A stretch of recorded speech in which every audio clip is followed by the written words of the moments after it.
Hello student, JEE main 2024 का सवाल है G X be a linear function. तो G X be a linear function से समझ में आ रहा है कि हम जी एक्स को ए एक्स प्लस बी लिख सकते हैं और हमें जो फाइनली निकालना है वो ध्यान रखिएगा जी3 निकालना है। तो हम जी3 भी लिख सकते हैं जो कि फाइनल आंसर होगा हमारा, that is 3a plus B. तो इससे साफ साफ समझ में आ रहा है कि हमें ए की वैल्यू और बी की वैल्यू इस सवाल में फाइंड करनी है।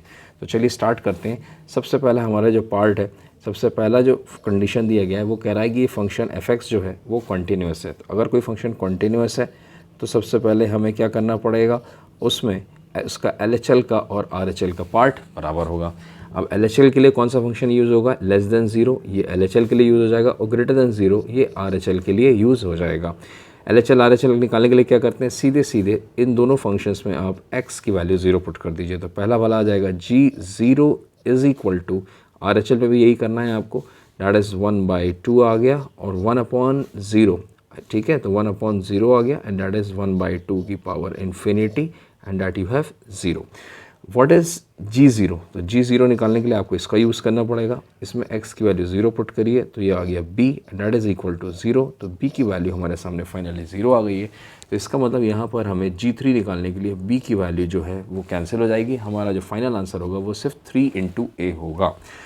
नेक्स्ट जो कंडीशन है हमारी, that is what, f-1 is equal to f-1। तो सबसे पहले हमें f-1 निकालना है। f-1 निकालने के लिए आपको एक बात का ध्यान रखना पड़ेगा कि f-1 में यहाँ पर क्या है, x इज़ इक्वल टू 1 है f-1 के लिए, ठीक है। x इक्वल टू 1 जो है किसको सेटिस्फाई कर रहा है, इस x ग्रेटर देन ज़ीरो को सेटिस्फाई कर रहा है। इसका मतलब कौन सा फंक्शन को हमें डिफ्रेंशिएट करना है, इस फंक्शन को हमें डिफ्रेंशिएट करना है, यस और नो।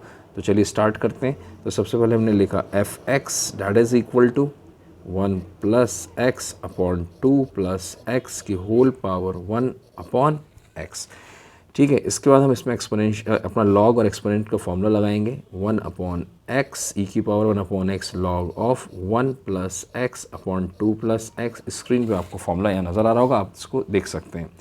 इसके बाद हम इसको डिफ्रेंशिएट करते हैं। f-x का जो डिफ्रेंशिएशन आएगा वो आपको यहाँ पर डायरेक्टली नज़र आ जाएगा, पूरा किया हुआ आप देख सकते हैं। ये इसका डायरेक्ट डिफ्रेंशिएशन आ चुका है। अब हम इसमें कुछ काटापीटी कर लेते हैं। जैसे कि मान लीजिए काटापीटी जैसे 2 प्लस एक्स से एक पावर कैंसिल हो जाएगी, ये ब्रैकेट खोलने पर x से x कैंसिल हो जाएगा और ये 2 - 1 यहाँ बच रहा है, ये पूरा कैंसिल हो गया, यहाँ सिर्फ और सिर्फ 1 बचेगा। तो यहाँ पर हमें करना क्या है, हमें f-1 निकालना है फाइनली। तो f-1 निकालने के लिए आपको x की वैल्यू यहाँ पर 1 पुट करनी है। तो 1 पुट कर देते हैं हम यहाँ पर। 1 पुट करने पर ये जो पार्ट है, ये जो पार्ट आपको नज़र आ रहा है, ये है किसके बराबर, ये इसी चीज़ के बराबर है, ठीक है। तो बस इसमें उठा के पुट कर दीजिए। तो यहाँ हो जाएगा x की जगह 1, 1 + 1 इज़ 2 अपॉन 3 की whole power 1 upon 1 is 1। Bracket के अंदर यहाँ से स्टार्ट करते हैं, that is -1 upon 1 is 1 log of 1 + 1 is 2 upon 2 + 1 is 3 plus 1 upon 1 is 1 into 1 upon ये जो पार्ट है 2 आ गया और ये जो पार्ट है 3, तो 2 3 6 हो गया। तो फाइनली हम लिख सकते हैं that is 2/3 minus log of 2/3 plus 1/6। तो ये हो गया f-1। अब ये f-1 जो है वो एक्चुअल में किसके बराबर है, वो है f-1 के बराबर है। किसके बराबर है भाई, f-1 के बराबर। यहाँ से हमें पता चला ये f-1 के बराबर है। अब f-1 क्या है भाई, ध्यान से देखिए, f-1 जो सेटिस्फाई करेगा x is equal to -1। f-1 मतलब क्या हो गया, x इक्वल टू -1। अब x इक्वल टू -1 किसको सेटिस्फाई करेगा, लेस देन ज़ीरो को। तो जाहिर सी बात है, बस x की जगह -1 पुट करिए तो यहाँ पर ये वाले यहाँ पे भी -1 आ जाएगा। तो यहाँ पर हम लिख सकते हैं that is equal to directly g of -1 that is equal to, अब g-1 क्या है भाई, g-1 हम जानते हैं यहाँ पर कि gx को हमने माना था ax प्लस b। इसमें आप उठा के x की जगह -1 रखिए तो -a प्लस b। तो b तो ऑलरेडी ज़ीरो हो गया तो उसको हमें लिखने की ज़रूरत नहीं है। तो फाइनली आ गया 2/3 लॉग ऑफ -log 2/3 प्लस 1/6। क्या करना है आपको, इन दोनों इक्वेशंस को आप देख लीजिए, खाली इन दोनों को, ठीक है।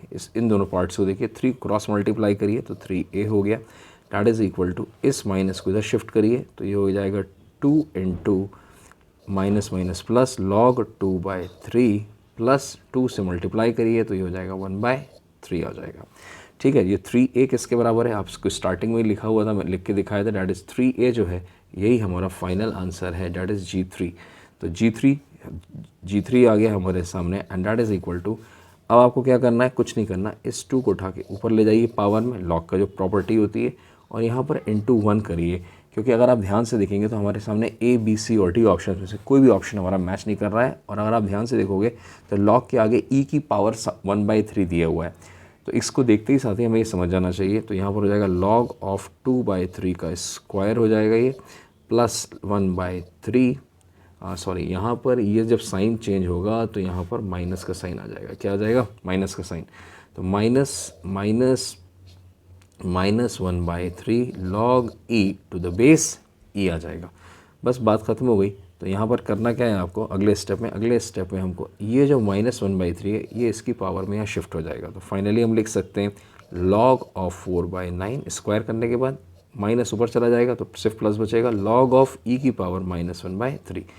अब क्या करना है आपको, कुछ नहीं करना, ये हो गया m, ये हो गया n, तो log m plus log n का फॉर्मूला क्या होता है, log m n होता है। तो यहाँ पर हमारे सामने जो फाइनल आंसर आने वाला है that will be log of 4 e की पावर -1/3 अपॉन 9। इस टर्म को अगर आप नीचे ले जाएंगे तो ये हो जाएगा log ऑफ 4 अपॉन 9 e की power 1/3 and that is what the answer is. तो देख लेते हैं कौन सा ऑप्शन है 4 upon 1/3, that is the answer is option number C is the correct answer. अगर आपको वीडियो पसंद आए तो प्लीज़ चैनल को सब्सक्राइब करिए, क्योंकि आगे भी ऐसे आपको वीडियोस मिलते रहेंगे। Good bye.